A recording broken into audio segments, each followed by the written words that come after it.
देखो recording start हुआ है। Yes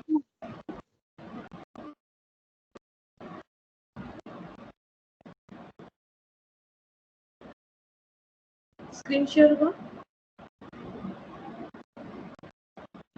yes ma'am.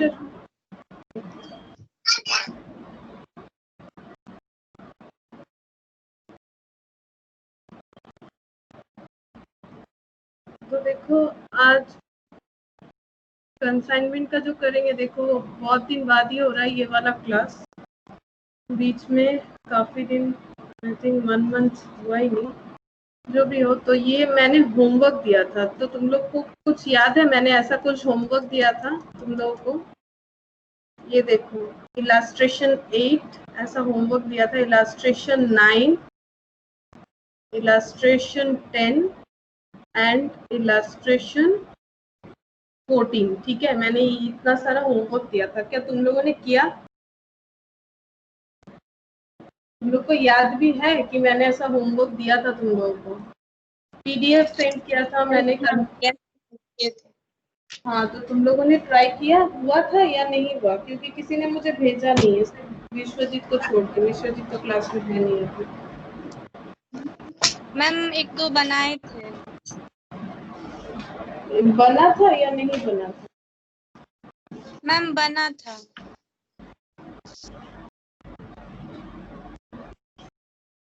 ठीक है, तो देखो एक बार डिस्कस कर देते हैं जो भी मैंने दिया था, क्योंकि इम्पोर्टेंट सम्स है और अच्छा सम्स है। तो पहले देखो इलास्ट्रेशन 8 ये वाला सॉल्व करते हैं। Mr. X provide you the following information. तो goods sent by Mr. X to his agent Mr. Y 10,000 units at the rate of ₹20 per unit. Mr. X's forwarding and insurance expense 50,000. Goods fully damaged in transit 200 unit. Insurance company paid 80% of loss. Agent took delivery and brought the goods to his godown after incurring expenses ₹1 per unit. Goods sold by agent 7,300 at the rate of 30. Calculate the amount of closing stock and net loss incurred on goods fully damaged in transit. तो देखो हम लोगों ने पढ़ा था जो consignment, उसमें सबसे इम्पोर्टेंट पॉइंट क्या होता है? सबसे इम्पोर्टेंट पॉइंट होता है जो वैल्यूएशन ऑफ क्लोजिंग स्टॉक होता है। और वैल्यूएशन ऑफ क्लोजिंग स्टॉक क्या होता है?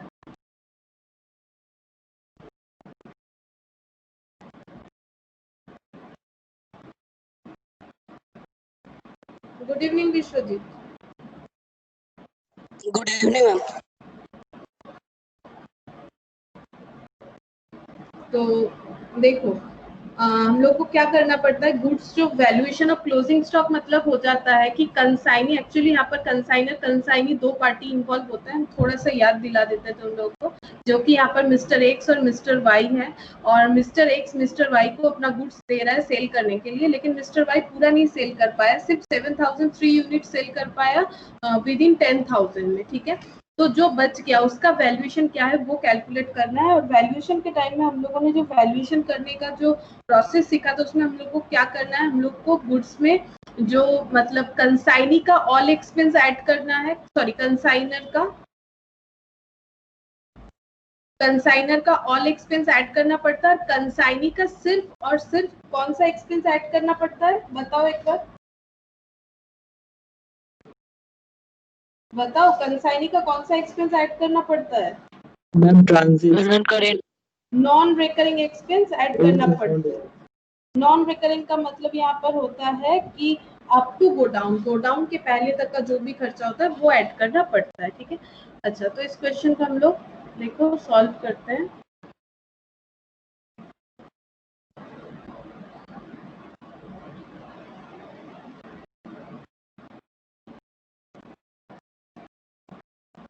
तो फर्स्ट देखो वैल्यूएशन, मतलब हेडिंग तो तुम लोग को लिखना है calculation of the valuation of unsold stock.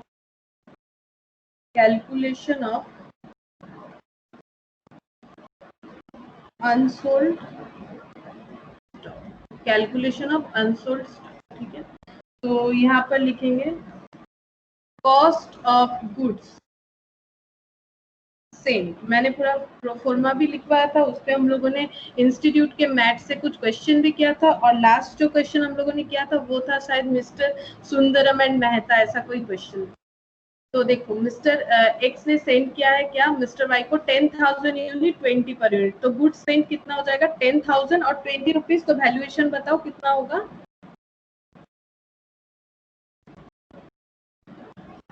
2 lakh होगा, ठीक है। ऐड करेंगे, ए भी नहीं भी दोगे तो चलेगा, कोई जरूरी नहीं है, ऐड करेंगे कंसाइनर्स ऑल एक्सपेंस, ठीक है। कंसाइनर्स ऑल एक्सपेंस क्या है, देखो कंसाइनर का एक्सपेंस है 50,000, तो हम लोग क्या करेंगे एक्सपेंस ऐड कर देंगे 50,000, यानी 10,000 यूनिट्स का जो गुड्स था उसका वैल्यू हो गया है 2,50,000, ठीक है। 2,50,000 हो गया, इसे हम लोग लिखेंगे total cost of goods sailed, total cost of goods sailed, ठीक है। इतना जो गुड्स हम लोग सेल कर रहे हैं उसका टोटल कॉस्ट हो जाएगा 2 लाख प्लस 50,000, 2,50,000। तो लेस करना है हम लोगों को, देखो क्या लेस करना पड़ता है, देखो यहाँ पर बोल रहा है कि डैमेज हो गया इन ट्रांजिट, ट्रांजिट मतलब रास्ते में ही खराब हो गया है 200, तो क्या मिस्टर वाई के पास ये 200 जो डैमेज हो रहा है क्या वो पहुंच पाएगा या फिर नहीं पहुंचेगा, मुझे इतना बताओ। पहुंच जाएगा। कैसे पहुंच जाएगा, डैमेज हो गया ना, इन ट्रांजिट में अगर डैमेज हो गया है 200, ठीक है, तो जब कंसाइनी के पास पहुंचेगा तो क्या ये 200 पहुंचेगा, मतलब पहुंचेगा भी तो वो सेलेबल कंडीशन में क्या रहेगा, अगर फुल्ली डैमेज है तो मतलब पूरा पूरा खराब हो जाएगा ना, मतलब कंसाइनी के पास मतलब पहुंच भी जाए तो वो तो सेलेबल कंडीशन में नहीं है, हम लोगों को कैलकुलेट करना है क्लोजिंग स्टॉक, तो क्लोजिंग स्टॉक तो वही होगा ना कि बेचने के बाद जितना बचेगा, अगर 10,000 में 200 खराब हो गया तो उसके पास बेचने के लिए अवेलेबल कितना होगा 9,800, उसमें से उसको बेचना पड़ेगा, अभी तक का जो इन्फॉर्मेशन है, तो जो लॉस्ट इन ट्रांजिट है उसे हम लोग को क्या करना पड़ेगा माइनस, तो गुड्स लॉस्ट इन ट्रांजिट ये फुल्ली डैमेज है ना, तो लॉस्ट इन ट्रांजिट है 200, अगर 10,000 का वैल्यू 2,50,000 है तो 200 का वैल्यू कितना होगा बताओ। 5,000 हो जाएगा, यूनिटरी मेथड कर लो, ये देखो 2,50,000 डिवाइडेड बाय 10,000, तो पर यूनिट का आ जाएगा इंटू 200, तो ये देखो कितना बच रहा है, ये हो जाएगा गुड्स रिच 9,800, हाँ reached to mister Y, mister Y के पास जो पहुंचा, जो सेल कर सकता है दैट इज 9,800, और इसका वैल्यू हो जाएगा 2,45,000, ठीक है 2,45,000। अब क्या बोल रहा है देखो, agent took delivery,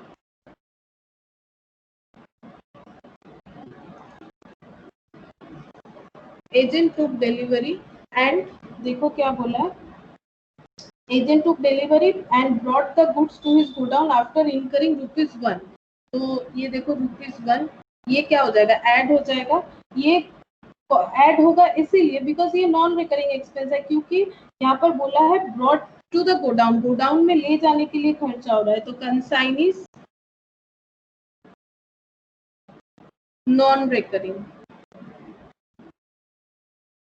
consignee's non recurring expense जो कि है पर यूनिट ₹1 करके, तो 9,800 ही होगा, 9,800 यूनिट रिसीव कर रहा है और ₹1 करके खर्चा कर रहा है, तो 9,800 ही होगा, तो कॉस्ट कितना हो जाएगा गुड्स का बताओ ऐड करके।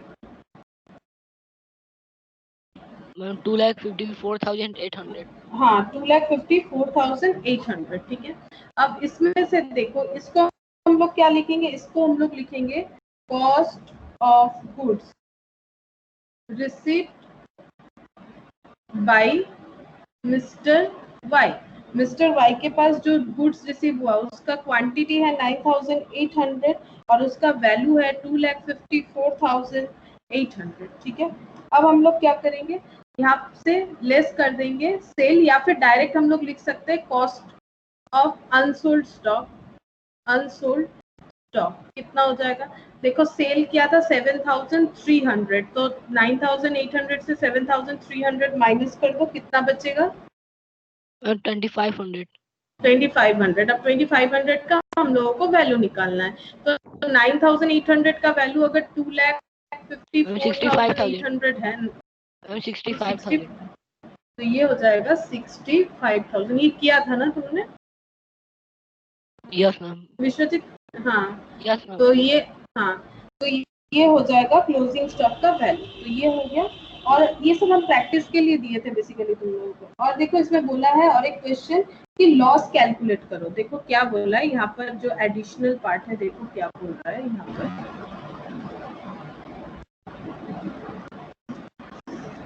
मैम ये बुझिए ना, হ্যাঁ বলো। কষ্ট অনেক গুড। বুঝতে পারছি না, কথাটা কেটে যাচ্ছে, আরেকবার বলো। কষ্ট আনসেল গুড। এইটা কস্ট অফ আনসোল্ড স্টকটা? Yes ma'am. এই লাইনটা না পুরোটা? ওই পুরোটাই কস্ট অফ আনসোল্ড স্টক। ওই তো দেখো না, হ্যাঁ 9800 রিসিভ হয়েছে, এটা তো ক্লিয়ার। Yes ma'am. হ্যাঁ, তো আর 7300 এই যে সেল করেছে, দেখো কত গুডস, মানে মিস্টার ওয়াই কতটা সেল করেছে, 7300 ইউনিট সেল করেছে। আর এইটা যেটা দেয়া আছে না, এটা দেয়া আছে তোমার সেলিং ভ্যালুটা, ঠিক আছে? আমার তো সেলিং ভ্যালু দরকার নেই, আমার তো ক্লোজিং স্টক সবসময় কস্টে হয়, ঠিক আছে? আমার এটার সাথে কোনোই কাজ নেই আপাতত। এটা তখন হবে যখন আমি প্রফিট লস বের করবো। তো 9800 এর মধ্যে যদি 7300 সেল করে দেয়, তাহলে ক্লোজিং স্টকে কত পড়ে থাকবে? 9800 এর মধ্যে, বিকজ দেখো কি হলো, 10,000 পাঠিয়েছিল, 200 লস হয়ে গেল, তাহলে পড়ে থাকলো 9800, যেটাও সেল করতে পারবে, বাট সেল করেছে 7300, তাহলে কত ক্লোজিং স্টকে কত ইউনিট পড়ে আছে? 2500। এবার এটার ভ্যালু কি করে বের করব? 9800 এর ভ্যালু কত দাঁড়িয়েছে? 2,54,800, বিকজ দেখো, বিকজ এখানে যে ছিল গুডস এর ভ্যালুটা প্রথমে ছিল @10 করে, কিন্তু পরে অন্যান্য এক্সপেন্স আসার জন্য গুডস এর ভ্যালুটা 10 এর বদলে এখানে কত, সরি, এটা @20 করেছিল, পরে এখানে 50,000 অ্যাড হলো, তাহলে এটা কত হয়ে গেল? 2,50,000। তখন এখানে কত হয়ে গেল? এটা কত হয়ে গেল? 25 হয়ে গেল, ঠিক আছে?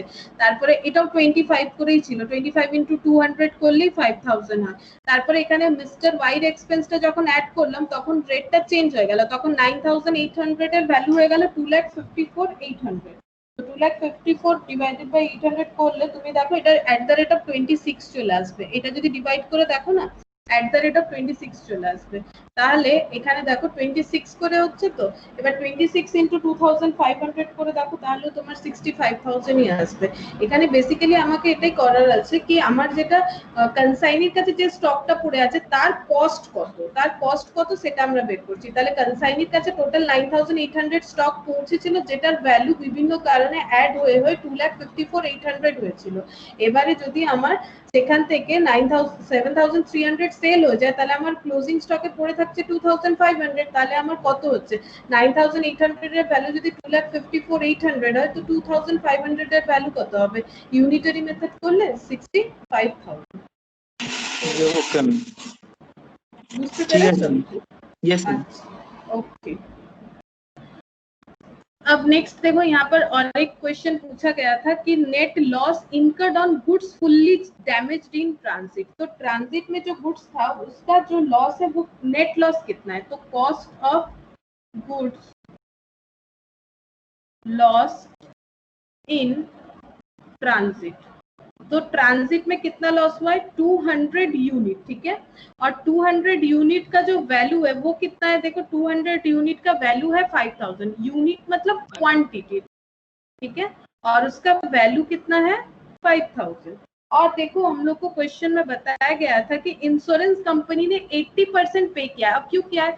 जरूर उसने अपना गुड्स का इंश्योरेंस करवा के रखा होगा, इंश्योर्ड गुड्स था। इंश्योर्ड गुड्स कितना था? 80%। तो 80% ऑफ लॉस, ठीक है? तो यहाँ से हम लोग लेस कर देंगे इंश्योरेंस क्लेम मिला है, ठीक है। अगर हम लोगों ने इंश्योरेंस करवा के रखा है तो क्लेम मिल जाएगा। कितना क्लेम मिलेगा? क्लेम हमेशा कॉस्ट पे मिलता है, ठीक है।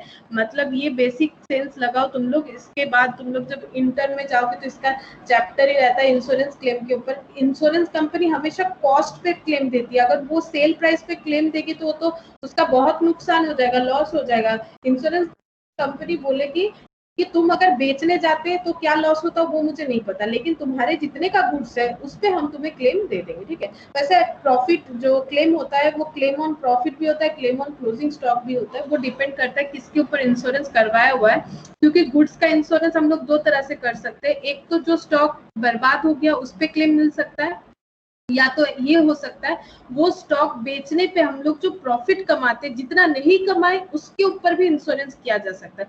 मतलब इंश्योरेंस का बहुत सारा पैटर्न होता है, जैसे ह्यूमन बीइंग के लिए भी होता है ना, जैसे हेल्थ इंश्योरेंस होता है, कुछ और भी होता है, एक्सीडेंट वाला पॉलिसी भी होता है कि अगर एक्सीडेंट होता है तो ये मेडिकल, कुछ ये बहुत सारा अलग अलग होता है ना। तो वैसे गुड्स के लिए भी अलग अलग सब मतलब फीचर्स रहते हैं, अलग अलग स्कीम रहता है, जो जैसा अवेल करता है। तो हमेशा ये चीज याद रखो, कॉस्ट के ऊपर ही मिलेगा। तो 5000 का नुकसान हुआ है उस पर 80% का क्लेम मिल जाएगा। तो कितना क्लेम इंश्योरेंस कंपनी भर रही है?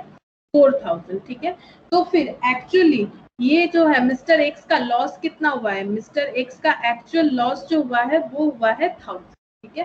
मिस्टर एक्स का एक्चुअल लॉस होगा 1000, बिकॉज उसका 5000 का गुड्स बर्बाद हो गया है, लेकिन इंश्योरेंस किया हुआ था तो इंश्योरेंस कंपनी ने भरपाई कर दिया है 4000 का, ठीक है। इंश्योरेंस कंपनी ने कंपेंसेट कर दिया है 4000 का, बिकॉज इंश्योर्ड गुड्स था। तो लॉस हुआ है कितना? 1000 रुपीज का। तो ये था मेरा पहला क्वेश्चन, होमवर्क में दिया हुआ था तुम लोगों को। नेक्स्ट देखो,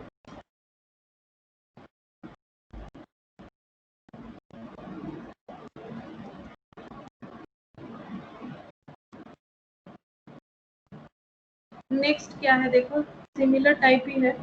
goods sent by mister X to Y, same data है, 10,000 20 rupees per unit. Mister X का फॉरवर्डिंग एंड इंश्योरेंस एक्सपेंस भी सेम है, 50,000। Agent took delivery and brought the goods to his godown after incurring expense of ₹1 per unit, ठीक है। Agent ने क्या किया, यानी मिस्टर वाई ने गुड्स रिसीव किया और उस पे रिसीव करके गोडाउन तक ले जाने के लिए एक एक गुड्स पे पर यूनिट पे ₹1 करके खर्चा किया। अब goods fully destroyed by fire in agents godown. इसके आगे वाले क्वेश्चन में क्या था? इसके आगे वाले क्वेश्चन में देखो डिफरेंस क्या है दोनों में। ये इसके आगे वाला जो क्वेश्चन था वो मिस्टर एक्स ने क्या किया है, देखो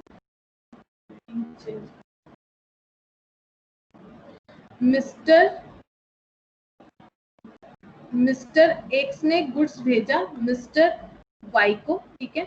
लेकिन गुड्स जो है ये ट्रांजिट में लॉस हुआ और मिस्टर वाई के पास जब पहुंचा तो 200 डैमेज पहुंचा।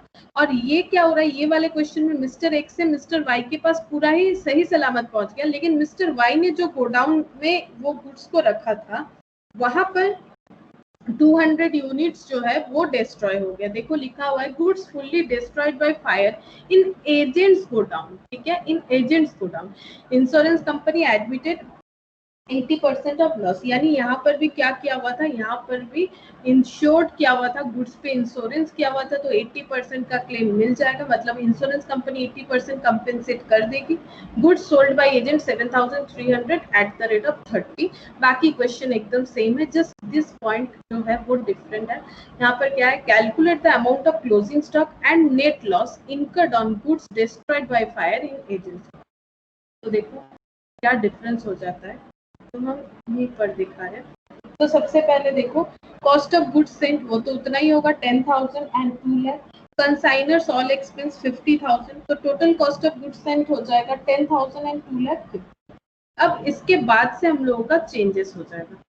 तो ठीक है, हम नेक्स्ट ही कर देते हैं। तो यहाँ पर देखो कॉस्ट ऑफ गुड्स सेंट, तो कितना यूनिट है, 10,000, 2 lakh. Add all expense of Mr. X जो कि कंसाइनर है 50,000।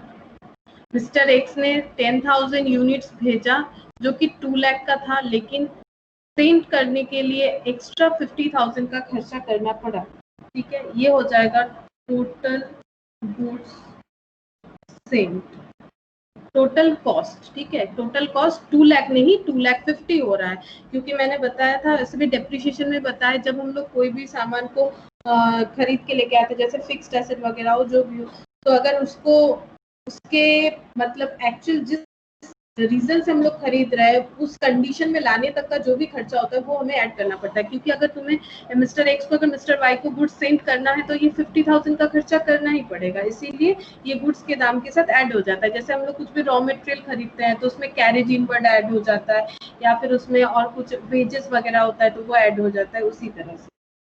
फिर ये जो है इतना गुड्स जो है ये रिसीव हो गया कंसाइनर के पास, और ऐड करेंगे कंसाइनीज नॉन रिकरिंग एक्सपेंस। अब ये आगे क्यों कर रहे हैं, क्योंकि डिस्ट्रॉय तो हुआ ही नहीं है, कंसाइनी के पास अच्छे तरह से पहुंच गया है। देखो क्वेश्चन में क्या हुआ है, एजेंट्स टुक डिलीवरी, जैसे ही गुड्स भेजा उसके बाद एजेंट ने डिलीवरी ले लिया बिना नुकसान के, ठीक है। तो एजेंट के पास जो डिलीवरी हुआ 10,000 गुड्स का ही हुआ, लेकिन एजेंट ने पर गुड्स पे खर्चा किया है 1 रुपए का, ठीक है। और 10,000 यूनिट के मतलब 1000 होता है, 1 रुपए करके कितना खर्चा कर दिया है 10,000, पूरे 10,000 पे खर्चा किया, क्योंकि उसके पास पूरा 10,000 गुड्स भी पहुंच चुका था। तो ये हो गया cost of goods receive by consignee, ये रिसीव हो गया है कंसाइनी से। फिर नेक्स्ट हम लोग क्या करेंगे, कंसाइनी बेचने ही वाला था, कंसाइनी ये 10,000 गुड्स बेचने ही वाला था कि अचानक उसके गोडाउन में आग लग गया, और जैसे ही आग लगा उसका 200 यूनिट्स गुड खराब हो गया, 200 यूनिट्स गुड्स जो है वो जल गया, तो वो नहीं बेच पाएगा जो जल गया है। तो cost of goods destroyed in wise godown, क्योंकि वाई है कंसाइन और कितना सारा गुड्स जल गया है, देखो 200, तो 200 गुड्स जल गया है। अब ये 200 गुड्स का कॉस्ट बता दो, अगर 10,000 का वैल्यू 2,60,000 है तो 200 का कितना होगा, यूनिटरी मेथड फॉलो करो, पर यूनिट निकालो ना। 10,000 का वैल्यू अगर 2,60,000 है तो एक का वैल्यू कितना होगा,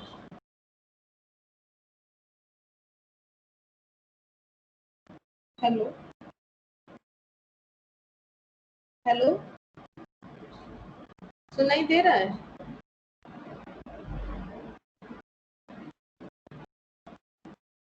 यस मैम। बोलो कितना होगा।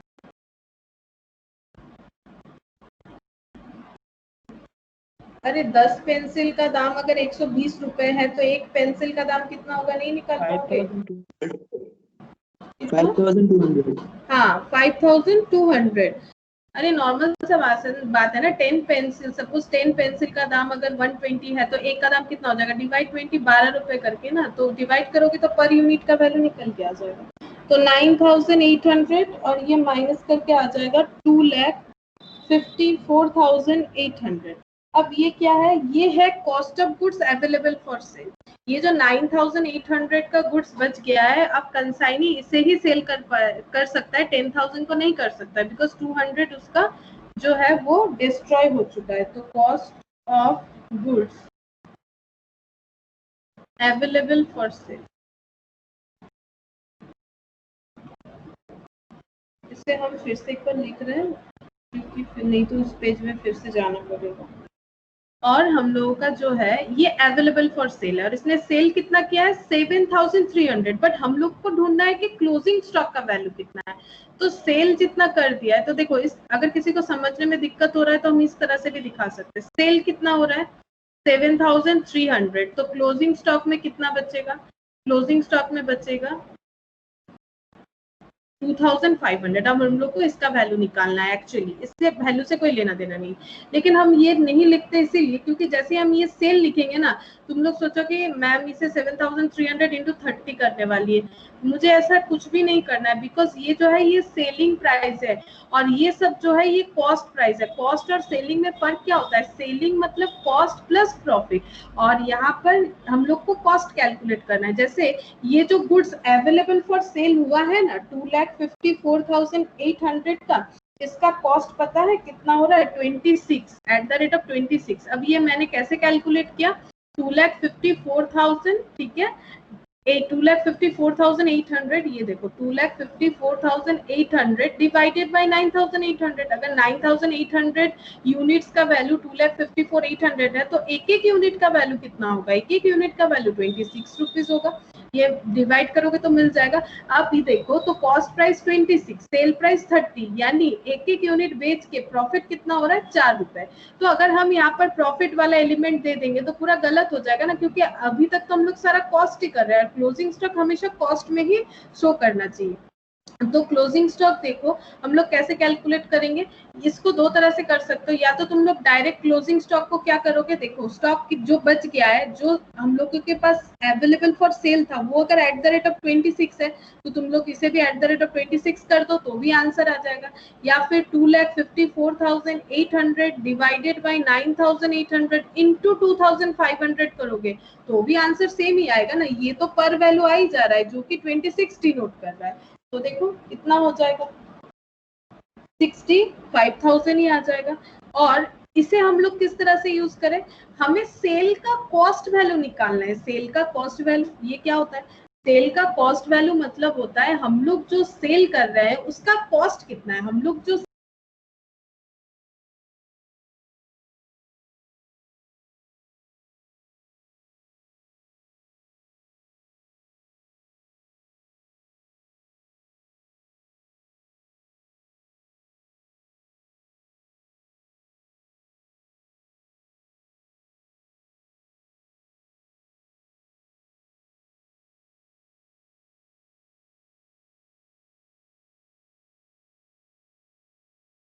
मैम आवाज नहीं आ रहा मैम।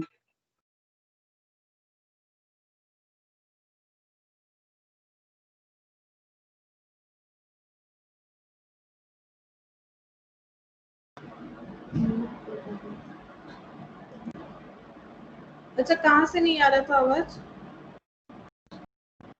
मैम वो क्लोजिंग स्टॉक का कैलकुलेशन। क्लोजिंग स्टॉक का कैलकुलेशन देखो फिर से एक बार बताते हैं। क्लोजिंग स्टॉक मैंने यहाँ पर जिस तरह से कैलकुलेट किया है, तो जो सेल और 30 लिखा हुआ है, हम उसका भी जो है वो भी उसका मतलब किस लिए 30 दिया हुआ है, उसे हम लोग को यूज करना है नहीं करना है, ये हम बताना चाह रहे थे। तो देखो कॉस्ट ऑफ अवेलेबल जो है गुड्स अवेलेबल फॉर सेल जो है वो है 9,800। ये देखो cost of goods available for sale जो है वो है 9,800। देखो ये फिर से बता देते हैं। तो 9,800 करके है, तो पर यूनिट का वैल्यू यहाँ पर डिवाइड करोगे तो 26 आ रहा है, ठीक है। तो अब यहाँ पर सेल हम लोगों ने यूनिट के हिसाब से किया 7,300, तो क्लोजिंग स्टॉक में बचेगा 2,500। अब क्लोजिंग स्टॉक का वैल्यू तुम लोग कैसे करोगे, जैसे मैंने सिखाया, अगर 9,800 में से हम लोगों ने 7,300 सेल कर दिया तो वैल्यू आया 2,500। ये कॉस्ट वैल्यू है, बिकॉज यहाँ पर हम लोगों ने कहीं प्रॉफिट नहीं लगाया। अब जो सेल दिया हुआ है 30, सेल वैल्यू दिया हुआ है 30, सेल मतलब होता है कॉस्ट प्लस प्रॉफिट। तो कॉस्ट कितना है 26, ये देखो हम लोगों ने कैलकुलेट किया है, तो प्रॉफिट कितना हो जाएगा 4 रुपीज, यानी ये पर यूनिट सेल करने पे प्रॉफिट है ₹4, सिर्फ गुड सेल करने का 4 है। तो यहाँ पर अगर हम लोग सेल वैल्यू दे देंगे तो प्रॉफिट एलिमेंट आ जाएगा, जो हम लोगों को नहीं चाहिए। हम लोगों को क्लोजिंग स्टॉक का वैल्यूएशन चाहिए। तो तुम लोग चाहो तो इसे डायरेक्ट इस तरह से कर सकते हो, 2,54,800 डिवाइडेड बाय 9,800 इंटू 2,500। तो ये तो 26 से डिनोट करेगा ना, पर वैल्यू 26, तो ये यहाँ पर आ जाएगा देखो 65,000, ठीक है। और ये जो है ये सेल जो है इसका हम लोगों को क्या करना है, कॉस्ट वैल्यू कैलकुलेट अगर हम लोग करेंगे, मतलब 7,300 यूनिट जो हम लोग 30 रुपीज करके सेल कर रहे हैं, उसको सेल करने के लिए तो पहले खरीदना पड़ा होगा, तो उसको सेल कर रहे हैं 30 पे, लेकिन उसका हम लोगों के पास कॉस्ट कितना है 26। इसका मतलब देखो मैंने एक पेंसिल 10 रुपए में खरीदा और उसे 2 रुपए प्रॉफिट लगा के 12 रुपए में बेच दिया, यानी मैंने जो पेंसिल बेचा है उसका कॉस्ट है 10 और उसका सेल वैल्यू है 12। ठीक है, तो मैंने जो पेंसिल बेचा उसका कॉस्ट वैल्यू है 10, उसी तरह से मैंने जितना गुड्स भेजा है उसका कॉस्ट वैल्यू है 26। तो 7300 यूनिट जो मैंने बेचा है उसका कॉस्ट वैल्यू हो जाएगा, देखो 1,89,800। कैसे मिला? 2,54,800 डिवाइडेड बाई 9,800 इंटू 7,300, और इससे इसे माइनस कर दो, माइनस 2,54,800 तो आ जाएगा 65,000। अब 30 का मैंने बता दिया, 30 का काम क्या है, 30 का यहाँ पर कोई भी काम नहीं है एक्चुअली। 30 जो है वो जब लेजर बनाएंगे तो उसमें हम लोग यूज करेंगे सेल वैल्यू दिखाने के लिए, या हमें सेल वैल्यू नहीं चाहिए। अब तुम लोग चाहो तो ये वाला लाइन को अवॉइड कर सकते हो जो अभी तक हम सिखा रहे हैं, ये वाला लाइन करो ना, ये एक्स्ट्रा हो रहा है। ठीक है, ये हम लोग कर भी सकते नहीं भी कर सकते, ये नहीं भी करेंगे तो चलेगा। हम लोग डायरेक्ट क्लोजिंग स्टॉक का यूनिट लगा लेंगे, किस तरह से 9,800 माइनस 7,300 तो कितना हो गया 2,500, और इसे हम लोगों ने कैलकुलेट कर लिया। ये हम अवॉइड करने इसलिए बोल रहे हैं क्योंकि कभी कभी क्या होता है ना, हड़बड़ी में 7,300 इंटू 30 करके यहाँ वैल्यू निकाल देते हो तुम लोग, और वैल्यू निकाल के माइनस कर देते हो, कुछ ना कुछ तो आंसर आ ही जाएगा, लेकिन वो गलत हो जाएगा। बिकॉज 30 में क्या हो जाएगा, 30 जब इसमें इंटू करोगे तो वो सेल वैल्यू को डिनोट करेगा, जबकि हमें चाहिए कॉस्ट वैल्यू। कॉस्ट से कॉस्ट माइनस करोगे तभी कॉस्ट आएगा।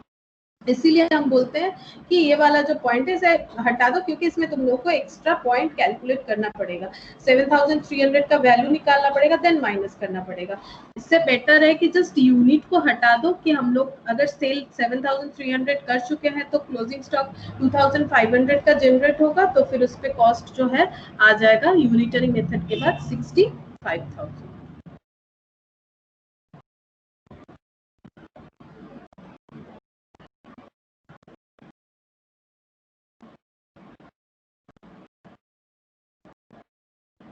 अब इस पे पूछा है नेट लॉस भी पूछा है, नेट लॉस इनकट जो है वो कितना होगा। तो नेट लॉस कितना होगा, देखो कॉस्ट ऑफ गुड्स जो डैमेज बाय फायर है वो है 5,200 और 80% का क्लेम मिला है।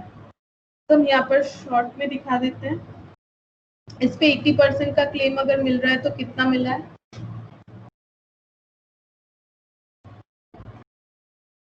4160। तो 4160 रुपीज हम लोगों को इंश्योरेंस कंपनी दे देगी, तो नेट लॉस हो जाएगा, माइनस कर दो, नेट लॉस हो जाएगा 5,200 का गुड्स था जो जल गया, जिसमें से 4,160 का मुझे क्लेम मिल जाएगा बिकॉज इंश्योरेंस करवाया हुआ था, तो नेट लॉस हो जाएगा 1040, जिसे तुम लोग सिमिलर इस पैटर्न में लिख लोगे। ठीक है, इस पैटर्न में लिख लोगे, हम और अलग से नहीं लिखे। कॉस्ट ऑफ गुड्स यहाँ था लॉस्ट इन ट्रांजिट, और तुम लोग को लिखना है cost of goods destroy in the godown of mister x. ठीक है, सॉरी मिस्टर वाई, तो तुम लोग उस तरह से लिख सकते हो। तो ये तो सब छोटा छोटा क्वेश्चन था, और जिसमें थोड़ा थोड़ा चेंजेस था, ताकि हर एक कंडीशन में तुम लोग इसे अप्लाई कर पाओ कि कब क्या होगा। जैसे आफ्टर गोडाउन डिस्ट्रॉय है, बिफोर गोडाउन है, इन ट्रांजिट है, इस वजह से मैंने ये छोटा छोटा सम्स दिया था। नेक्स्ट देखो illustration 10, mister X Limited provides you the following information. Goods sent by Mr. X to Y 10,020. Similar question है, Mr. X's forwarding and insurance 50,000 है। अब यहाँ पर क्या दिया हुआ देखो, goods partially damaged in transit.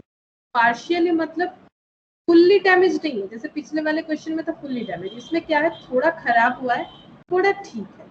ऐसा कितना गुड्स है 200। Insurance company paid a claim to the extent of 40% of cost. Insurance company जो भी गुड्स डिस्ट्रॉय हो चुका है उस पर क्लेम देगी, लेकिन 40% ऑफ कॉस्ट। ठीक है, यानी 40% इंश्योर्ड होगा हमारा गुड्स, तभी 100 रुपीज का लॉस होने से इंश्योरेंस कंपनी 40 देगी, यानी 40% लॉस रिकवर हो जाएगा और 60% लॉस रह जाएगा। नेक्स्ट देखो, agent took delivery and brought the goods to his godown after incurring expense of ₹1 per unit. expenses incurred on repairs of goods partially damaged in transit to bring into sellable condition at the rate of ₹2 per unit. लेकिन जो goods partially damage हो गया था transit पे, उस पे कुछ खर्चा कर दिया गया है, किस हिसाब से? ₹2 पर यूनिट करके, ताकि वो सेल कर दिया जाए। और जो गुड्स सेल हुआ है वो टोटल 7,300 यूनिट सेल हुआ है at the rate of 30। Half of partially damage goods were sold at half of selling price of normal. और जो गुड्स डिस्ट्रॉय हो गया था, जो डैमेज हो गया था, कितना? 200 यूनिट, उसका आधा यानी 100 यूनिट सेल हुआ है नॉर्मल जो सेलिंग प्राइस है उससे आधे में, यानी 30 रुपीज तो नॉर्मल सेलिंग प्राइस है, उसका आधा कितना हो जाएगा? 15 रुपीज। एजेंट को कमीशन मिलना है 5%। Balance of partially damage goods were valued at 30% less than the cost. अब मान लो जो गुड्स खराब हो गया, जैसे कभी भी किसी शॉप में जाओगे, सपोज तुम लोग बुक खरीदने जा रहे हो और बुक का कुछ पेज वगैरह खराब है या फिर थोड़ा बहुत मुड़ा हुआ है, तो फिर अगर तुम लोग बोलोगे कि ये हम ले लेंगे, तो दुकानदार बोलेगा ठीक है, इसमें कुछ कम प्राइस लगा देंगे, क्योंकि ऐसे भी तो ये बिकने वाला है नहीं, अगर आप खरीद रहे हो तो इसको हम कम कर देंगे। ऐसा कोई भी डैमेज चीज हो, चाहे वो क्लोथ्स हो, बुक्स हो, कुछ भी हो, अगर डैमेज चीज कोई ले रहा है तो उसका वैल्यू ऑटोमेटिक क्या होता है? कम हो जाता है। और यहाँ देखो दिया हुआ है balance of partially damage goods were valued 30% less than the cost. तो डैमेज गुड्स जो है उसका वैल्यू हो जाएगा 30% लेस कर देंगे जो भी कॉस्ट उसका आएगा उस। अब यहाँ पर बोला है calculate the amount of unsold stock net loss incurred on goods partially damaged in. हम लोग को क्या करना है? अनसोल्ड स्टॉक का वैल्यू कैलकुलेट करना है। सबसे पहले हम लोग वही करेंगे। तो फिर से एक बार देखो, कॉस्ट ऑफ गुड्स सेल, तो इसमें तो कोई चेंजेस है ही नहीं। सिमिलर क्वेश्चन है, 10,000 का गुड्स है और एट द रेट ऑफ 20 यानी 2 लाख। कौन भेजा है? Mister x. और मिस्टर एक्स जब भेजा है तो सिर्फ ये खर्चा करने से काम नहीं बना, मिस्टर एक्स को खर्चा करना पड़ा फॉरवर्डिंग एंड इंश्योरेंस एक्सपेंस, जो कि है 50,000। तो all expense of mister x, because वो कंसाइनर है, कंसाइनर का सारा एक्सपेंस लेना पड़ता है।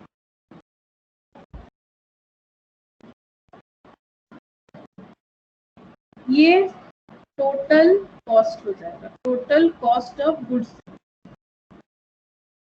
मतलब मिस्टर एक्स को अगर मिस्टर वाई को गुड्स भेजना है 10,000 यूनिट, तो 2,50,000 का खर्चा आ रहा है। अब ऐड करेंगे consignee's non recurring expense.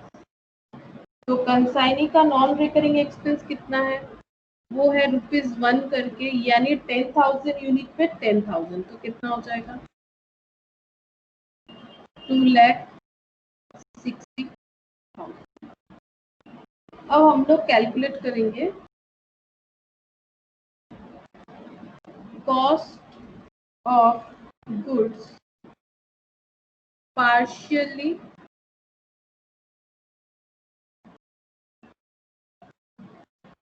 Damaged, partially damaged.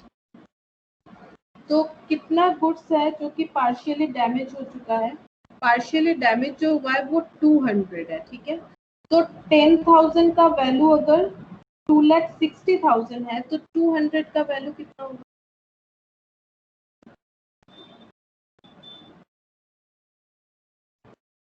बताओ कितना होगा?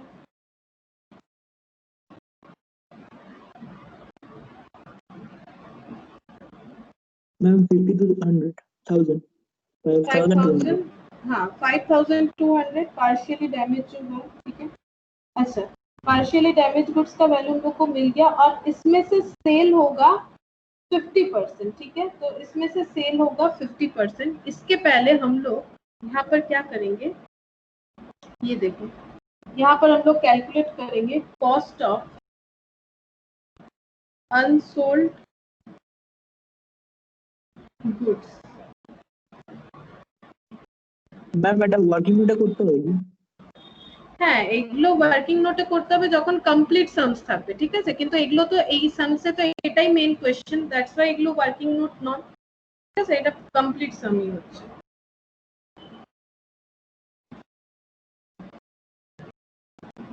तो देखो जो अनसोल्ड गुड्स है, नॉर्मल, नॉर्मल मतलब कौन सा गुड्स, नॉर्मल मतलब जो पार्शियली डैमेज नहीं है, मतलब फुल्ली अच्छा है, ठीक है।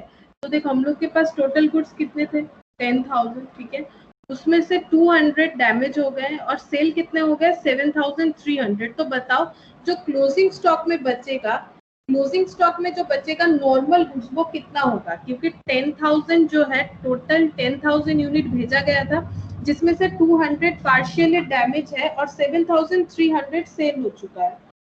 तो बताओ क्लोजिंग स्टॉक में कितना बचेगा, 2,500 माइनस करो कितना आता है, 2,500। अब इसका वैल्यू निकालेंगे हम लोग, तो देखो 2,60,000 आया था, कितने का वैल्यू, 10,000 का वैल्यू, ये देखो 2,60,000 आया था, कितने का वैल्यू, 10,000 का वैल्यू, तो 2,500 का वैल्यू कितना होगा,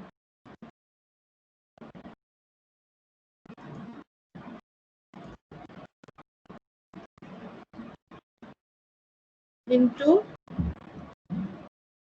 2,500, तो बताओ कितना हो रहा है, 2,60,000 डिवाइडेड बाय 10,000 इंटू 2,500, तो 65,000। देखो ये मैंने पहले निकाल लिया, ठीक है, ये मैंने पहले निकाल लिया। एक बार फिर से क्वेश्चन को समझाते हैं। यहाँ पर हम लोग क्वेश्चन को क्या है ना, दो तरह मतलब दो पार्ट में डिवाइड कर रहे हैं। एक तो हम लोग क्लोजिंग स्टॉक कैलकुलेट करेंगे, लेकिन क्लोजिंग स्टॉक जो है वो हमारा दो तरह का आएगा। क्यों बताओ, देखो क्लोजिंग स्टॉक दो तरह का क्यों आएगा, ये देखो हम लोग का 10,000 यूनिट्स का गुड्स था, जिसमें से 200 जो है वो डैमेज हो गया, तो सही कंडीशन में कितना गुड्स था, 9,800, ठीक है, इसमें से सेल हो गया 7,300, ये जो है नॉर्मल, ठीक है, और इसे लिख देते हैं एबनॉर्मल, मतलब जो एबनॉर्मल मतलब क्या, जिसका कंडीशन सही नहीं है।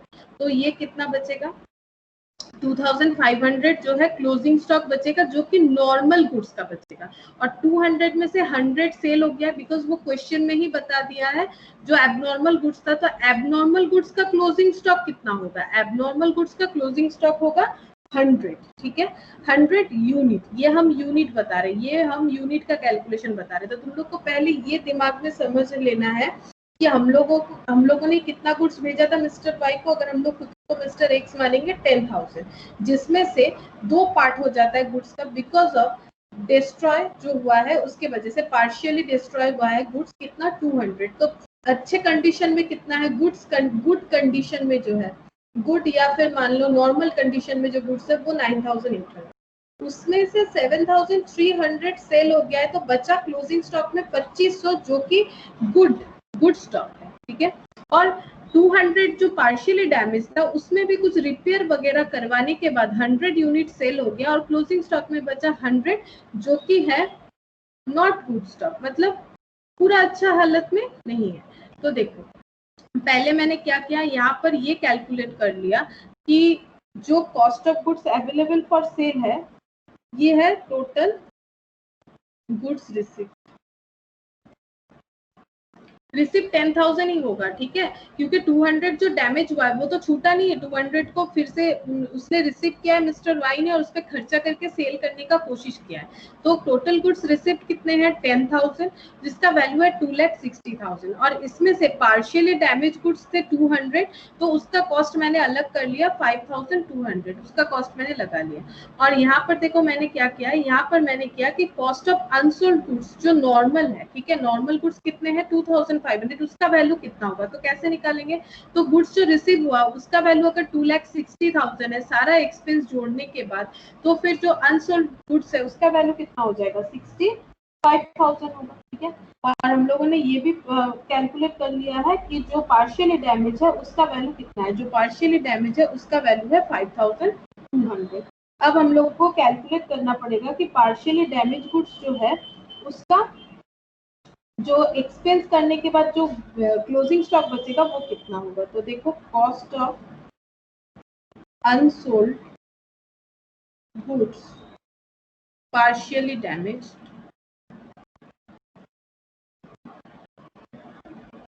in transit.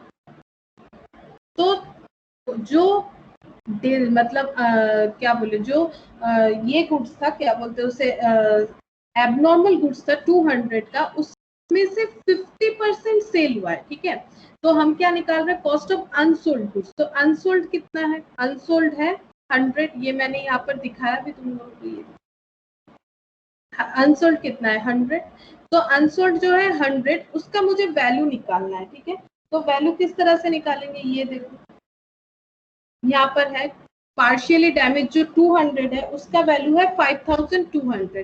तो अगर 200 का वैल्यू 5200 है, तो 100 का वैल्यू कितना होगा, 5200 डिवाइडेड बाय 200 इंटू 100, 2600, 50% होगा।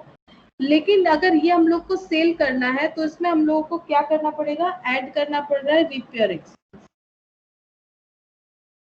रिपेयर एक्सपेंस जो है वो है, देखो कितना दिया हुआ है रिपेयर एक्सपेंस। रिपेयर एक्सपेंस है 2 रुपीज 2 पर यूनिट करके रिपेयर एक्सपेंस दिया हुआ है। तो रिपेयर एक्सपेंस अगर 100 यूनिट पे 2 करके लगाएंगे तो कितना हो जाएगा, 200। तो 100 यूनिट्स का वैल्यू हो जाएगा 2800, ठीक है। लेकिन ये तो क्लोजिंग स्टॉक जो है 2800, ये नॉर्मल वैल्यू से आया है, लेकिन क्वेश्चन में हम लोगों को ये बताया है कि जो नॉर्मल वैल्यू है वो 30% हम लोगों को रिड्यूस करना है।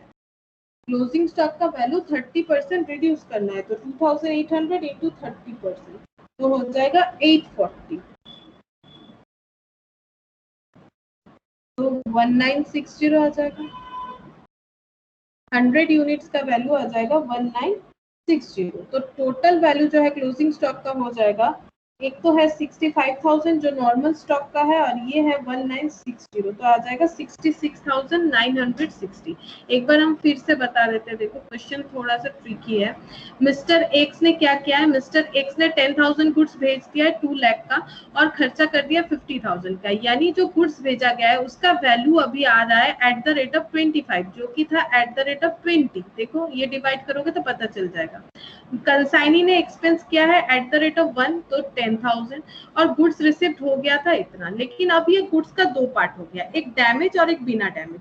तो डैमेज गुड्स 200 है, तो इसको मैंने अलग कर लिया। 200 का वैल्यू आ जाएगा 5200 एट द रेट ऑफ 26 इस हिसाब।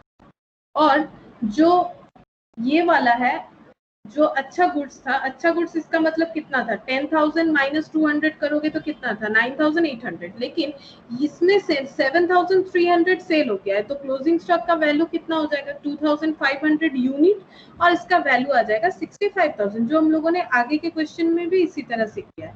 अब ये जो नया पॉइंट था, यहाँ पर देखो क्या क्या बताया था कि expenses incurred on repairs goods partially damaged in transit to bring into saleable condition at the rate of ₹2. Half of partially damaged goods were sold at half of selling price of normal goods. और जो partial damage जो goods था उसमें से आधा बिक गया है, तो 200 में से 100 बिक गया। हम लोग को क्लोजिंग स्टॉक कैलकुलेट करना है, तो जो बिक गया है उसको छोड़ो, तो क्लोजिंग स्टॉक में कितना बचेगा 100, और इस 100 का वैल्यू कितना हो जाएगा एट द रेट ऑफ 26 के हिसाब से 2600। अब इसको अगर हम लोगों को सेल करना है तो इस पे खर्चा लगाया गया है ₹2 करके, तो 200, तो इसका वैल्यू जो है 2600 से बढ़ के 2800 हो गया।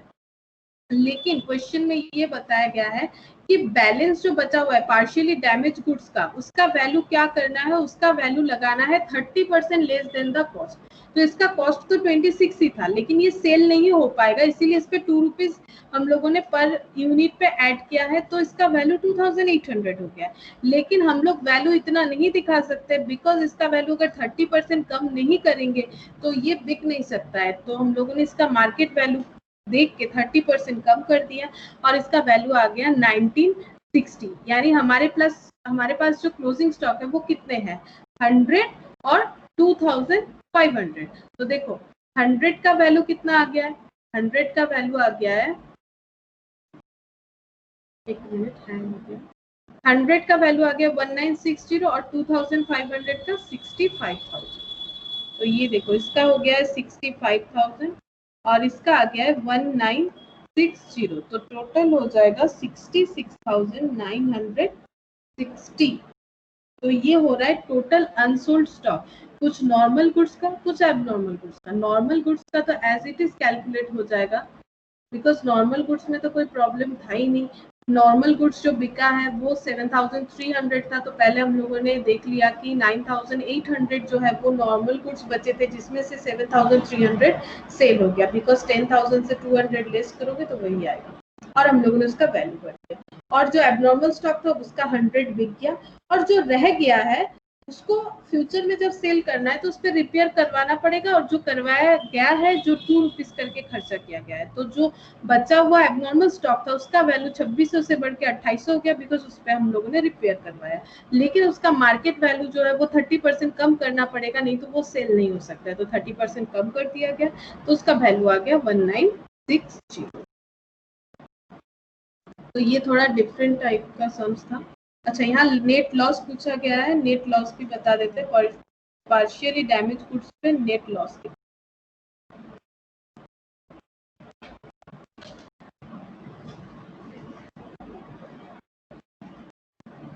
तो देखो cost of goods, partially damaged, तो देखो पार्शियली डैमेज जो गुड्स था उसका कॉस्ट कितना है 5,000, एड रिपेयर, इस पे रिपेयर का खर्चा हुआ पर यूनिट पे, ये 200 यूनिट था तो 2 रुपीज करके कितना 400 का खर्चा हुआ, तो टोटल कितना कॉस्ट हो गया 5,600। अब इससे हम लोग इंश्योरेंस क्लेम हम लोगों को मिल रहा है कितना 5,400 सेकंड। हाँ ठीक है। इंश्योरेंस क्लेम 40%, ठीक है। 40% किस चीज के ऊपर बताया गया है, देखो 40% to the extent of 40%, goods partially damaged in transit 200, 40% of cost बताया गया है, तो 40% ऑफ कॉस्ट हम लोगों को लगाना है। तो कॉस्ट कितना था हम लोगों का, कॉस्ट पे मिलेगा, तो कॉस्ट था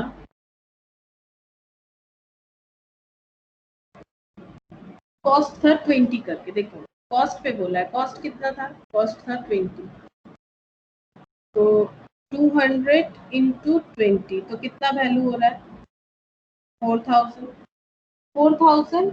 और इस पे हम लोग को क्या करना पड़ेगा ना, इसका वैल्यू निकालना पड़ेगा, नहीं तो नहीं होगा। 40% जो है उसका वैल्यू निकालना पड़ेगा, तो ये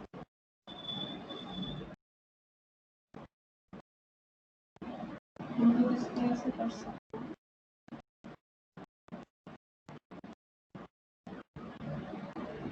यहाँ पर लिखते हैं ओरिजिनल कॉस्ट, यहाँ पर दिखा देते हैं 200 यूनिट, और पहले था 20 रुपीज करके, तो 4,000, फिर ऐड हो जाएगा एक्स का जो एक्सपेंस है, एक्सेस एक्सपेंस, एक्स का एक्सपेंस को हम लोग को प्रोपोर्शनेट करना पड़ेगा। क्यों बताओ, क्योंकि ये जो 50,000 है ये 10,000 यूनिट के लिए था, तो 200 के लिए कितना था बताओ, 50,000 जो था वो तो 10,000 यूनिट के लिए था, तो फिर 200 के लिए कितना था बताओ, प्रोपोर्शनेट करके बताओ।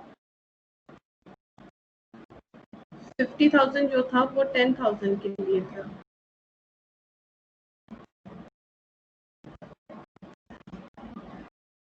तो बताओ कितना होगा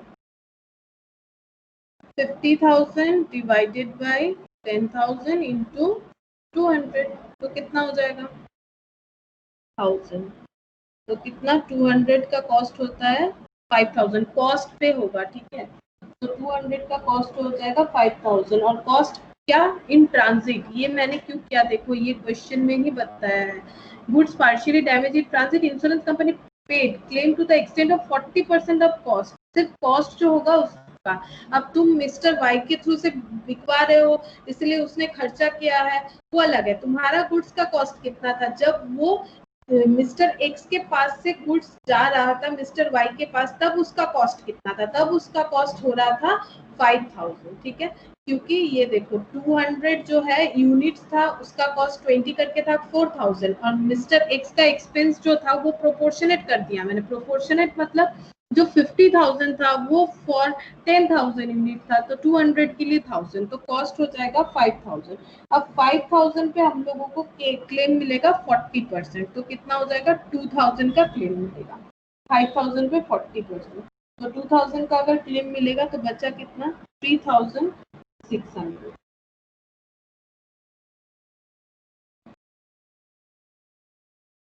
तो 3600 हो गया हम लोगों का नेट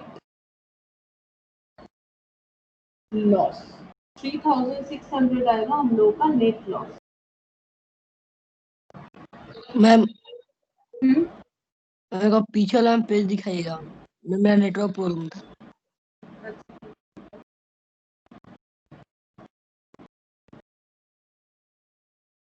कौन सा ये वाला?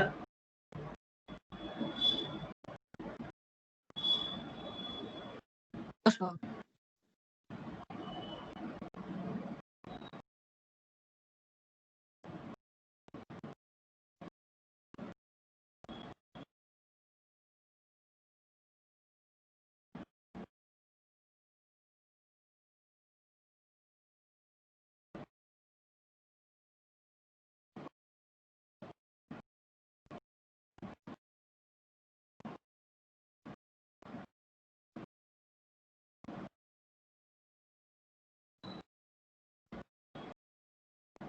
हुआ? हो गया।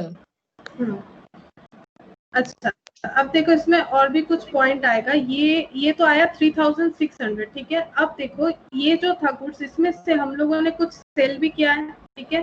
बताओ इसमें से हम लोगों ने कितना सेल किया है? हम लोगों को क्लेम मिलेगा डैमेज गुड्स के ऊपर, तो डैमेज गुड्स था 200 यूनिट, लेकिन 200 यूनिट में से हम लोगों ने कितना सेल कर दिया है? 200 यूनिट में से हम लोगों ने सेल किया है 100 यूनिट, यानी ये 3600 मैंने माइनस किया है, ये हम लोग का नेट लॉस आ रहा है। लेकिन यहाँ पर देखो सेल भी तो हुआ है, नेट सेल प्रोसीड्स, मतलब 200 यूनिट्स का जो गुड्स था, ये देखो cost of goods fully partially damage कितना है? 200 यूनिट का वैल्यू कितना है? 5200, ठीक है। और इसमें रिपेयर करवाने का खर्चा लगा था 400, तो हो गया था 5600। अब इंश्योरेंस क्लेम जो मिलेगा हम लोग के हिसाब से कॉस्ट ये हो रहा है, लेकिन इंश्योरेंस कंपनी के हिसाब से कॉस्ट हो रहा है 5000, बिकॉज वो सिर्फ ओरिजिनल कॉस्ट पे क्लेम देना चाहती है। तो ओरिजिनल कॉस्ट के हिसाब से 200, 4000 और ये 1000 मिला के हो जाएगा 5000, तो हो गया 2000, तो 3600 आ रहा है। तो इसे हम लोग चाहे तो यहाँ पर माइनस नहीं भी करते, तो यहाँ पर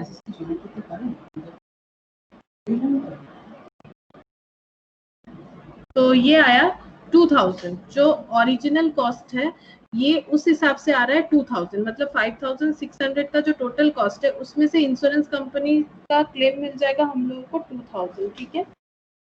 अब 2000 किस तरह से आया?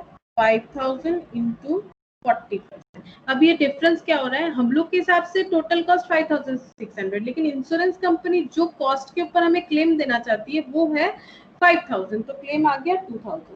अब इसमें से क्या है, हम लोगों ने कुछ गुड्स जो है सेल भी किया है 200 यूनिट में से, ठीक है। तो हम लोगों ने जो सेल किया है नेट सेल प्रोसीड्स, तो सेल किस तरह से किया था एक बार याद करो। क्वेश्चन में बताया गया था कि 50% यूनिट सेल हुआ है, तो 200 का 50% यानी कितना हो जाएगा 100। सेलिंग वैल्यू था 30, जिसका 50% पे सेल होगा। ये भी बताया था क्वेश्चन में कि जो सेल हो रहा है वो सेल जो होगा वो किस पे सेल होगा?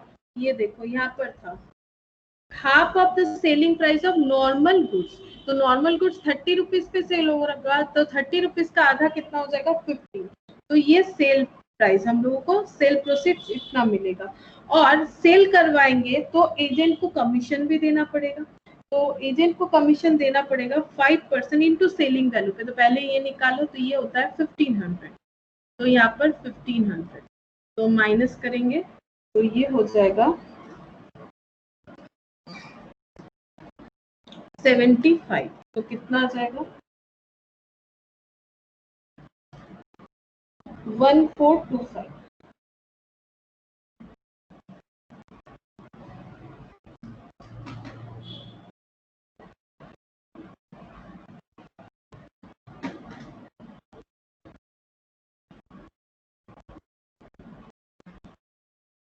और हम समझा देते हैं एक बार, ये थोड़ा सा अलग है। Value of unsold damaged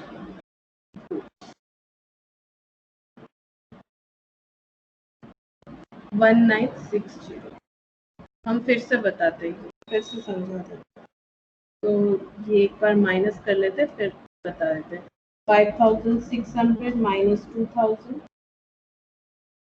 minus 1425 minus 1960 15 net loss. अब ये क्या हुआ, कुछ समझ में नहीं आया। तो देखो, हम लोगों को ये क्वेश्चन में पूछा गया है कि net loss incurred on goods partially damaged in transit. तो जो गुड्स पार्शियली डैमेज हुआ है उसका क्या? मैम ये जो ओरिजिनल कॉस्ट में 204,000 में वो कैसे आया? हाँ बता रहे, फिर से देखो कैसे आया। तो ये देखो, cost of goods partially damage जो हुआ था उसका वैल्यू क्या था। कॉस्ट हम लोग निकाल रहे हैं पार्शियली डैमेज गुड्स का। तो हम लोग यहाँ से अगर देखेंगे, हम लोगों ने पहले ही कैलकुलेट करके रखा था। Cost of goods partially damage कितना है? 5200। हम लोगों के हिसाब से है 5200। क्या ऐड करने के बाद आया है 5200? देखो 5200 जो आया है, हम लोगों को इसमें क्या ऐड किया है? हम लोगों ने इसमें कंसाइनर का एक्सपेंस एंड कंसाइनी, तभी तो 26 करके था। 200 इंटू 26 हुआ होगा, तभी ना आया है 5200। एंड 26 किस तरह से आया है? आई होप तुम लोग को क्लियर है, बिकॉज सारा क्वेश्चन ही 26 से ही हम लोगों ने किया है। तो पेज इधर उधर हो गया। ये देखो 26 कैसे आ रहा है? यहाँ पर 20 करके था। जैसे ही कंसाइनर का खर्चा जुड़ा वो 5 रुपए बढ़ गया, 25 हो गया। और जैसे ही कंसाइनी का खर्चा जुड़ा वो 1 रुपए बढ़ गया। तो देखो 20 से 25 से ₹1 बढ़ के हो गया 26। ठीक है, तो कंसाइनी के पास जब तक पहुंचा तब तक गुड्स का वैल्यू हो चुका था 26 रुपीज। तो फिर cost of goods partially damage जो है 200 यूनिट का है 5200। अब हम लोगों ने गुड्स को सेल करने के लिए रिपेयर करवाया, तो 200 यूनिट ₹2 करके रिपेयर करवाया। तो हम लोग बोलेंगे कि अब हमारा गुड्स जो है वो 5200 का नहीं हुआ, अब वो 5600 का हो चुका है। अब क्योंकि डैमेज हुआ था तो इंश्योरेंस कंपनी ने कहा कि हम क्लेम दे देंगे, बिकॉज तुमने इंश्योरेंस करवा के रखा था। और इंश्योरेंस कंपनी ने बोला है paid a claim to the extent of 40% of cost. लेकिन हम कॉस्ट का ही 40% देंगे और किसी चीज पे 40%, किसी चीज का 40% हम नहीं दे सकते। ठीक है, ओनली कॉस्ट का ही मुझे 40% देना है। तो जब इंश्योरेंस कंपनी का क्लेम हम लोग कैलकुलेट करेंगे तो 40% ऑफ कॉस्ट, मतलब एक्चुअली यहाँ पर एक पॉइंट जोड़ लो जो कि मिसिंग है। 40% ऑफ कॉस्ट यहाँ पर लिख दो इन ट्रांजिट। ठीक है, यहाँ पर इसे ऐड करना पड़ेगा इन ट्रांजिट, जो हमारा क्वेश्चन है 40% ऑफ कॉस्ट इन ट्रांजिट। ठीक है, तो 40% ऑफ कॉस्ट इन ट्रांजिट, जो ट्रांजिट में था तब कॉस्ट कितना था? ये देखो, जब ट्रांजिट में था तब कॉस्ट कितना था? तब कॉस्ट था 20 से हुआ 25। ठीक है, तो कितना कॉस्ट हुआ? तब हम लोग का कॉस्ट हुआ 25, क्योंकि ये ट्रांजिट में था। ये तो रिसीव करने के बाद कंसाइनी ने किया है, ये वाला खर्चा रिसीव करने के बाद किया है। तो इन ट्रांजिट में कॉस्ट था 25। तो अगर 25 करोगे तो देखो 25 इंटू 200 करो, कितना होता है? 5000 होगा। तो देखो 5000, और इसको मैंने यहाँ पर अलग से दिखाया था। ओरिजिनल कॉस्ट पहले एट द रेट ऑफ 20 दिखाया 200 गुड्स का, तो 4000। और जो एक्सपेंस था जो 50,000 का, उसको मैंने प्रोपोर्शनेट किया। तो तुम लोग चाहो तो इन ट्रांजिट का कॉस्ट डायरेक्ट 25 इंटू 200 करके कितना बता सकते हो? 5000। अब इंश्योरेंस कंपनी बोल रही है ये जो ट्रांजिट पे आपका कॉस्ट है हम इस पे 40% का क्लेम देंगे। तो 5000 पे 40% यानी कितना क्लेम मिलेगा? 2000। देखो थोड़ा क्वेश्चन टफ है, समझ में आ रहा है कि नहीं? देखो, और क्योंकि इंश्योरेंस कंपनी ने बता दिया इन ट्रांजिट में जो कॉस्ट आपका लगा है हम उसी पे 40% देंगे। मैंने क्वेश्चन पे लिख दिया है वो इन ट्रांजिट वाला जो कॉस्ट है। तो इन ट्रांजिट पे कॉस्ट पहले तो लगा था 20, फिर लगा 5 कैसे कैलकुलेट किया मैंने? 50,000 टोटल खर्चा किया गया है 10,000 यूनिट पे। ठीक है, फॉरवर्डिंग एंड इंश्योरेंस एक्सपेंस। तो एक एक यूनिट पे 5 रुपीज, तो 25 इंटू 200, अदरवाइज प्रोपोर्शनेट यानी यूनिटरी मेथड कर लो। तो आ गया 1000 ऐड करके 5000, इस तरह से भी कर सकते हो। तो इंश्योरेंस कंपनी ने क्लेम दे दिया है 2000। ठीक है। उसके बाद मैंने क्या किया यहाँ पर देखो, क्योंकि उसमें से कुछ सेल हुआ है, तो सेल हुआ है तो फिर हम लोगों का लॉस तो कम होगा ना। इंश्योरेंस कंपनी ने तो क्लेम दे दिया, उसने देखा भी नहीं कि हम लोगों ने सेल किया है कि नहीं किया, लेकिन उसके बाद हम लोगों ने सेल करने का कोशिश किया और सेल भी हुआ। अगर सेल हुआ तो हम लोगों का लॉस जो है वो तो कम होगा। अब सेल कितना हुआ, 50% ऑफ डैमेज गुड्स, तो 50% ऑफ डैमेज गुड्स कितना हो जाएगा, 100, बिकॉज 200 था डैमेज, इसका 50% ले लो तो कितना हो जाएगा 100। और सेल जो होगा वो ओरिजिनल सेल प्राइस का आधा यानी 15 रुपीज पे सेल होगा। 30 का आधा 50% कर देते हैं। वाई 30, बिकॉज देखो यहाँ पर लिखा हुआ है कि 30 रुपीज जो है ओरिजिनल सेल प्राइस है, तो 30 का आधा कर देते हैं तो 15, तो कितना हो जाएगा 1500 पे हम लोगों ने सेल किया। लेकिन सेल करने के बाद ये पूरा जो पैसा ये तुम घर नहीं ले जा सकते हो, ये पूरा तुम्हारा प्रॉफिट नहीं है, क्योंकि सेल तो तुम्हारा वाई के थ्रू से हुआ है और वाई को तुम्हें क्या देना पड़ेगा, जब जब सेल होगा तुम्हें वाई को कमीशन देना पड़ेगा 5%। तो ये जो सेल वैल्यू है इससे हमें कमीशन लेस करना पड़ेगा। कमीशन कितना होगा, सेल वैल्यू पे 5%, तो मैंने 1500 पे 5% लगा दिया, तो कितना आया 75। इसका मतलब जो सेल हम लोगों ने किया उसमें से हम लोग सिर्फ 1425 रख सकते हैं, यानी हम लोग का जो गुड्स जो डैमेज हुआ था जिसका कॉस्ट कितना था, जिसका कॉस्ट था 5600, जिसपे हम लोगों को 2000 क्लेम मिला और इसमें से हम लोगों ने 1425 का सेल करवा दिया, तो फिर हम लोगों का लॉस थोड़ा और रिड्यूस हो गया।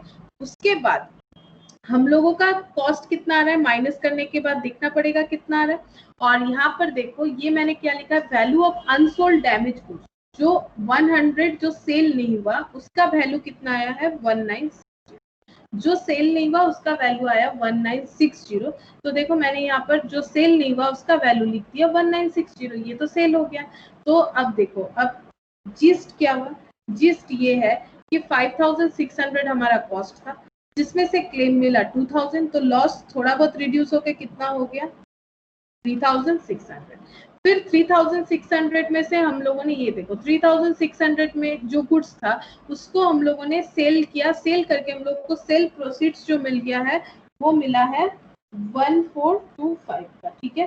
तो कितना बचा 2175, अभी भी हम लोगों का अमाउंट बच रहा है। और जो अनसोल्ड गुड्स है, जो अनसोल्ड गुड्स है उसका वैल्यू 30% लेस करने के बाद हम लोगों ने लगा दिया है 1960, ठीक है। तो 2175 तो बचा हुआ गुड्स का वैल्यू था, जिसका वैल्यू अभी हम लोग को करना पड़ेगा 1960, तो नेट लॉस कितना आ जाएगा, नेट लॉस आ जाएगा 215। मतलब जो गुड्स बचा, ठीक है, जो गुड्स बचा उसका वैल्यू होना चाहिए था 2175, लेकिन हम लोगों ने पहले कैलकुलेट किया है 30% लेस करके, हम लोग को बोला गया था कैलकुलेट करो, तो हम लोगों ने किया था 1960, ठीक है। तो फिर हम लोगों का लॉस कितना हो रहा है 215 हो रहा है। 2175 की जगह हम लोगों ने वैल्यू लगाया 1960, इसीलिए इसका लॉस हो रहा है 215।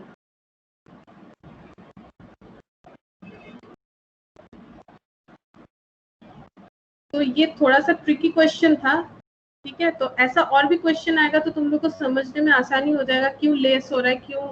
फिर भी मैंने कोशिश किया जितने अच्छे तरह से समझा सकूं, क्योंकि थोड़ा गैप हो गया कंसाइनमेंट में, तो पॉइंट थोड़ा याद रखना पड़ेगा, जो भी हम लोग आगे पढ़े थे तभी रिलेट कर पाओगे, ठीक है। तो ऐसा क्वेश्चन और भी हम करवाएंगे, चिंता मत करो। अगर थोड़ा भी कुछ भी डाउट रहता है तो क्लियर हो जाएगा, नो प्रॉब्लम।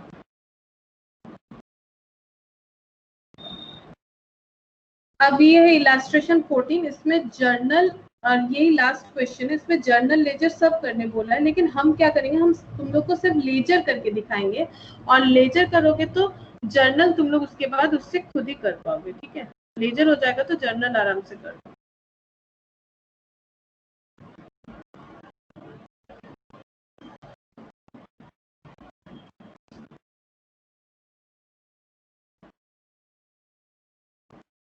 तो देखो क्या है, A of Agra who entered into some consignment transaction with B of Bareilly provides you the following information. Goods consigned, goods कितना consigned हुआ है 10,000 units, 20 per unit, 11,2002, ठीक है।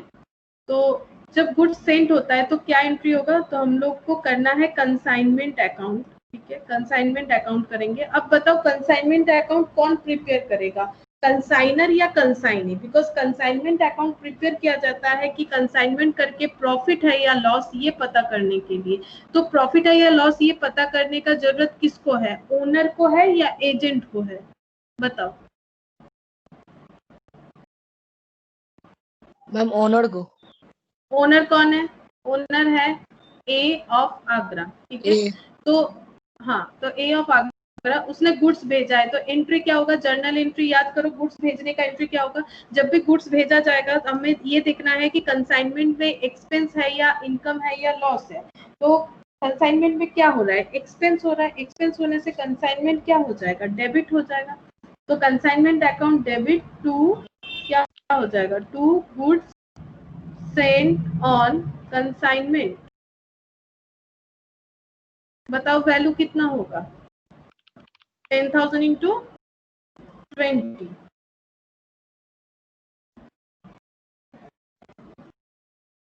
2 लाख। उसके बाद expense incurred by consignor, consignor ने 47,500 का खर्चा किया है। तो कंसाइनमेंट अकाउंट डेबिट टू क्या हो जाएगा, कैश या फिर बैंक, टू हो जाएगा कैश या फिर बैंक 47,500, बिकॉज कंसाइनर ने खर्चा किया है तो उसके पॉकेट से पैसा गया।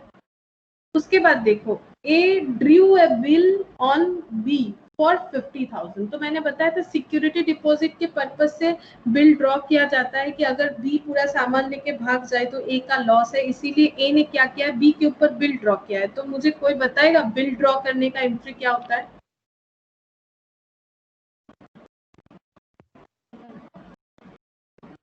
बिल ड्रॉ करने का एंट्री बताओ। अरे 11 में किए हो तो बताओ। Ma'am bill payable. Bills payable नहीं, बिल्स ड्रॉ कर रहे हैं, तो bills receivable account debit to be होगा जिसके ऊपर बिल ड्रॉ कर रहे हैं। तो हम लोग तो बना रहे हैं कंसाइनमेंट अकाउंट और एंट्री हमारा आ रहा है bills receivable account debit to be. तो क्या ये एंट्री पुट होगा,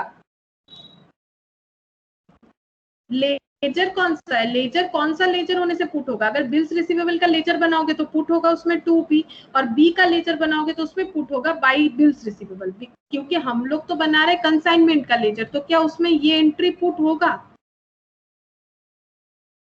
अरे ये तो 11 का चीज है, बताओ।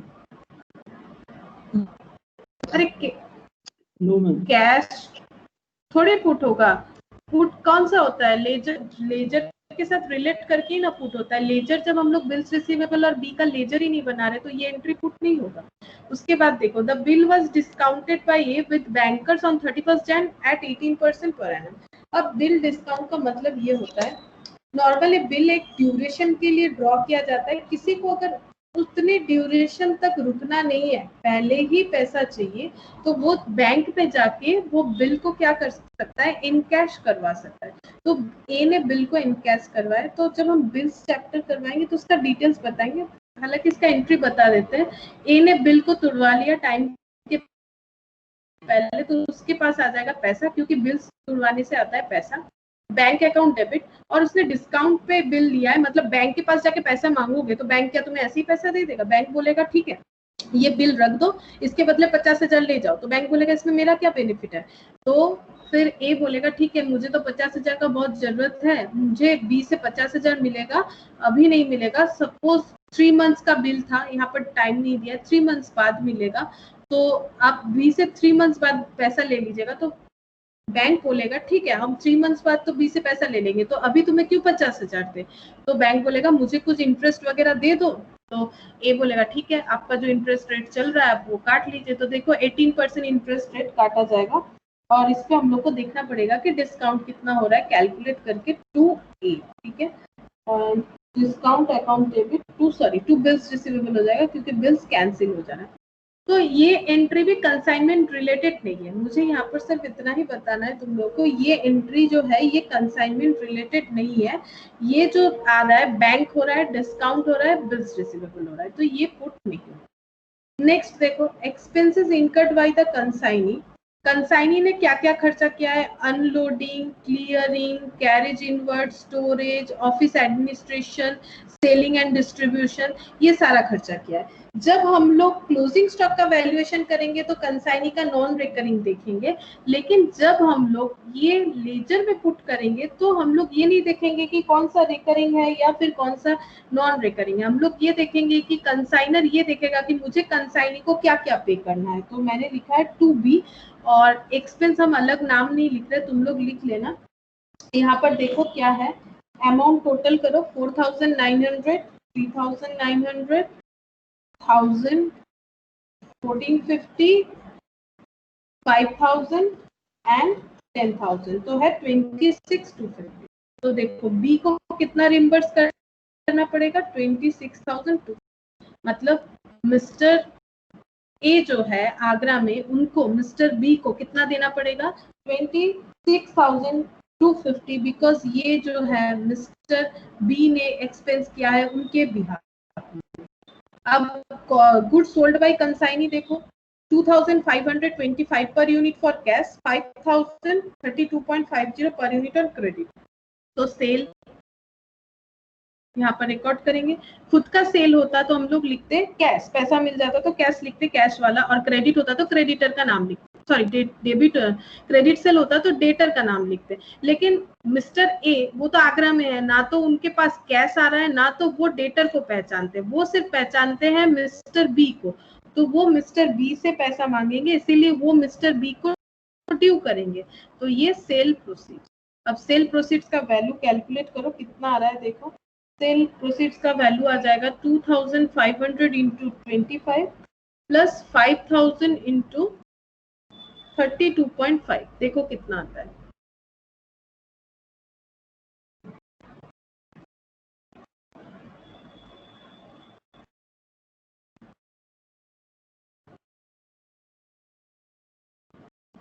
$2,25,000 आ रहा है। देखो 2,25,000 आ रहा है, इतने का सेल हुआ है। Consignee collected full payment from all credit customer except one. Consignee मतलब मिस्टर बी ने सबसे पैसा कलेक्ट कर लिया, सिर्फ एक से कलेक्ट नहीं कर पाया जिन्होंने 200 यूनिट खरीदा था और वो हो गए हैं इंसॉल्वेंट, और उनका जो हालत है वो 1 रुपए की जगह सिर्फ और सिर्फ 75 पैसा ही पे कर सकते हैं, यानी हो गया है बैड डेट। और बैड डेट के लिए हम लोग को रूल्स देखना है, क्या कुछ डेल क्रेडियर कमीशन प्रोवाइड हो रहा है। तो देखो यहाँ पर है, B remitted the amount due to A after deducting his 5% commission. B ने अपना 5% कमीशन काट लिया है, इंक्लूडिंग 2% डेल क्रेडियर, यानी ये 5% क्या है, 3% एंड 2% में डिवाइडेड है। 2% जो है वो डेल क्रेडियर कमीशन है, 3% नॉर्मल कमीशन है। तो बी को टोटल 5% कमीशन मिलेगा। और अगर डेल क्रेडियर कमीशन ये ले रहा है तो ये किस चीज का रेस्पॉन्सिबिलिटी ले रहा है? बैड डेट का। ये बैड डेट का रेस्पॉन्सिबिलिटी ले रहा है अगर ये डेल क्रेडियर कमीशन ले रहा है। तो अगर कोई भी कस्टमर जो है इंसॉल्वेंट हो रहा है या जिसकी वजह से बैड डेट हो रहा है, तो उसका असर कभी भी मिस्टर ए पे नहीं आएगा, क्योंकि मिस्टर ए ऑफ आगरा वो जो है उन्होंने मिस्टर बी को डेल क्रेडियर कमीशन दिया है, यानी जो भी लॉस होगा उसका रेस्पॉन्सिबिलिटी है मिस्टर बी का, मिस्टर ए का नहीं है। यानी मिस्टर ए को फुल पेमेंट मिल जाएगा और मिस्टर बी को उनको कमीशन देना पड़ेगा 5%। तो 5% लगाओ, सेल वैल्यू पे 5%, 11,250 आ जाएगा। और हम लोग को यहाँ कैलकुलेट करना है बाय क्लोजिंग स्टॉक। बस क्लोजिंग स्टॉक कैलकुलेट करेंगे। तो क्लोजिंग स्टॉक देखो किस तरह से कैलकुलेट होगा। तो क्लोजिंग स्टॉक में आ जाएगा कॉस्ट ऑफ गुड्स सेंट, हम और लिख नहीं रहे तो ये 2 लाख का था, ठीक है। अब ऐड हो जाएगा कंसाइनर का एक्सपेंस था 47,500, तो 10,000 और ये 2,47,500। अब ऐड होगा कंसाइनी का नॉन रिकरिंग एक्सपेंस। ये तुम लोग मुझे बताओ कि इसमें से नॉन रिकरिंग कौन कौन सा है, मतलब अप टू गो डाउन कौन कौन सा है। अनलोडिंग चार्जेस और क्या क्या होगा बताओ, मतलब गो डाउन के पहले तक का क्लियरिंग खर्चा। चार्जेस, क्लियरिंग चार्जेस और कैरेज इनवर्ड, कैरेज इनवर्ड, बस और तो कुछ नहीं आएगा। स्टोरेज ये तो after go down, office administration after go down, selling distribution हो आफ्टर गो गया। डाउन, बस उतना ही 9800 ऐड करो।